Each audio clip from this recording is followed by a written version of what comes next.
Meron tayong ganap o schedule o event para sa ating mga boys. At heto nga, si Philip ay guest at mag-perform sa Bacolod para sa isang pag-open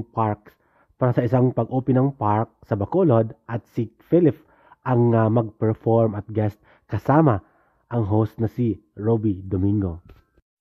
At heto, ang ganap with Justin or Ja. Guest siya sa fan meet o fan day ni Bill Mariano, bida sa teleseryeng Can't Buy Me Love. Kaya po, yan po haharanahin ni Justin ang mga fans ni Bill Mariano, at syempre ang mga agents din, andun din at haharanahin din ni Justin. At heto naman kay Pablo at Joss, isang fundraising event for a cause, parang mini concert kung saan ang kita nito ay itutulong sa advokasya. Bali, isang fundraising mini concert ang aatinan, at syempre si Joss at Pablo at makabuluhan. May sense ang nilang pag-perform.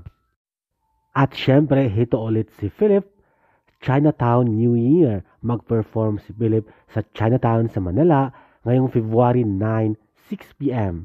Yan po, congratulations. Habang si Stel ay busy siya sa kanyang TV commitment sa GMA Network kasama si Miss Susan Enriquez. Sana kunin siyang regular as contract stars, of course, sa GMA Network. Again, congratulations at tuloy-tuloy na sana ang kanilang mga event, lalo na kay Stel sa GMA Network.